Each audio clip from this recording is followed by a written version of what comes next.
इस समय लेबनान दहशत और आतंक के माहौल में डूबा हुआ है। मात्र 2 दिनों में रहस्यमय विस्फोटों की लहर ने कई शहरों को झकझोर दिया, जिससे सैकड़ों घायल और 20 से ज्यादा लोगों की जान गई। जो पहले महज तकनीकी खराबियां लग रही थीं, वह शीघ्र ही कुछ अधिक खतरनाक और सुनियोजित साबित हुई।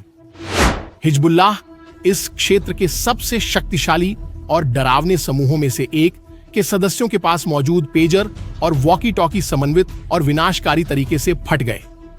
सबसे बड़ा सवाल यह है कि ऐसा कैसे हुआ। सबसे महत्वपूर्ण प्रश्न यह है कि इन विस्फोटों के पीछे कौन है। समझने के लिए कि क्या हो रहा है, हमें कुछ महीने पीछे जाना होगा। 13 फरवरी को एक टेलीविजन भाषण में आतंकवादी समूह के नेता जनरल हसन नसरल्लाह ने अपने समर्थकों को सख्त चेतावनी दी थी कि उनके फोन इजरायली जासूसों से भी ज्यादा खतरनाक हैं। उन्होंने कहा था कि उन्हें अपने फोन तोड़ देने चाहिए, गाड़ देने चाहिए या लोहे के बक्से में बंद कर देने चाहिए। और फिर इजराइल की उन्नत इलेक्ट्रॉनिक निगरानी से बचने की कोशिश में हिजबुल्लाह ने एक अनोखा फैसला लिया।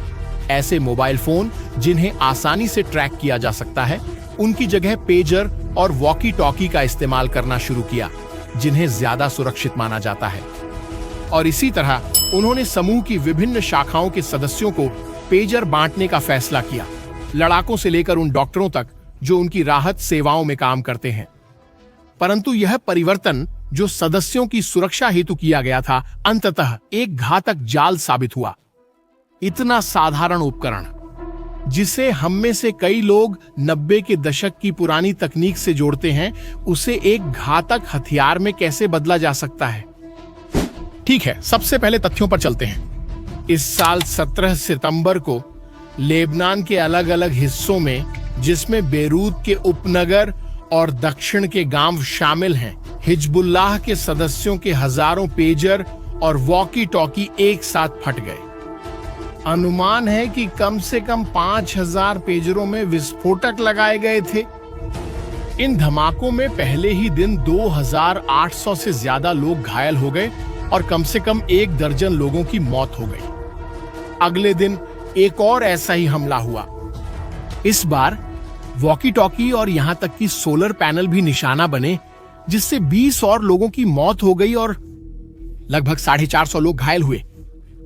लेकिन यह कैसे मुमकिन हुआ? आखिर कितनी संभावना है कि साधारण डिवाइस जो नुकसान नहीं पहुंचाने चाहिए थे, बम बन गए? सुरक्षा और खुफिया विशेषज्ञों के अनुसार इस ऑपरेशन के लिए महीनों की योजना और अंतरराष्ट्रीय सप्लाई चेन में गहरी घुसपैठ की जरूरत थी। जो पेजर फटे थे, उन्हें AR-924 मॉडल के रूप में पहचाना गया, जिन्हें एक हंगेरियन कंपनी ने बनाया था, जिसका नाम बाच कंसल्टिंग है, लेकिन उन्हें ताइवानी ब्रांड गोल्ड अपोलो के नाम से बेचा गया था। यह शायद वे है जो हुआ था। इन उपकरणों के लेबनान पहुंचने से पहले ही उनमें कथित तौर पर छेड़छाड़ की गई थी और उनमें थोड़ी मात्रा में विस्फोटक डाल दिए गए थे।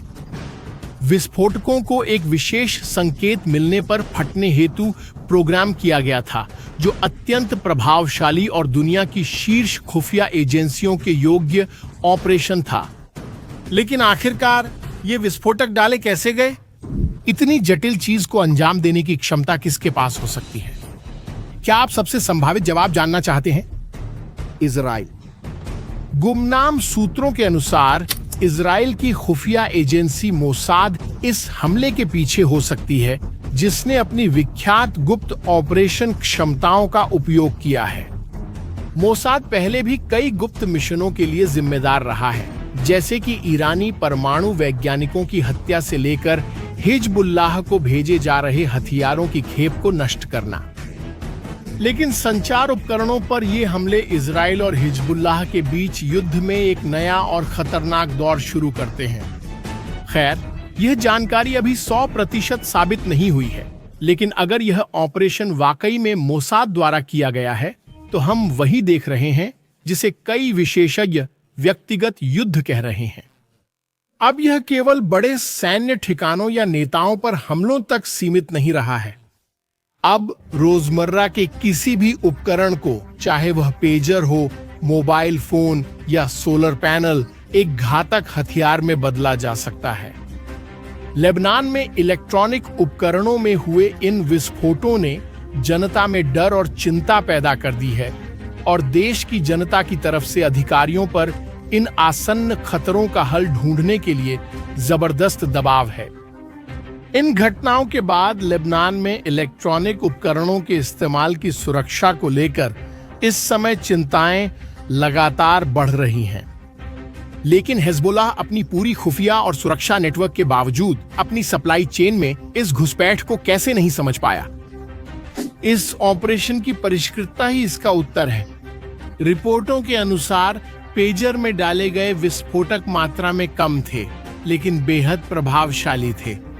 एक सूत्र ने बताया कि लेबनान में मोसाद ने एक डिवाइस के अंदर विस्फोटक सामग्री वाली प्लेट डाली थी जो एक कोड प्राप्त करती है। इसे पहचानना किसी भी तरीके, डिवाइस या स्कैनर से भी बेहद मुश्किल है। एक अन्य स्थानीय सूत्र ने एक साक्षात्कार में बताया कि नए पेजर्स में 3 ग्राम तक विस्फोटक छुपाए गए थे और महीनों तक हिजबुल्लाह की नजर से बचते रहे। जो पदार्थ इस्तेमाल किया गया वह टेट्रानाइट्रेट ऑफ पेंटाएरिथ्रिटोल (PTN) था, जो एक शक्तिशाली विस्फोटक है और थोड़ी सी मात्रा में भी खतरनाक विस्फोट कर सकता है। दी टाइम्स ऑफ इजराइल अखबार ने कहा कि इजरायली खुफिया सेवाओं ने मूल रूप से वे पेजर्स को एक पूर्ण युद्ध में हिजबुल्लाह के खिलाफ शुरुआती वार के रूप में विस्फोट करना चाहते थे, अमेरिकी और इजरायली अधिकारियों के अनुसार।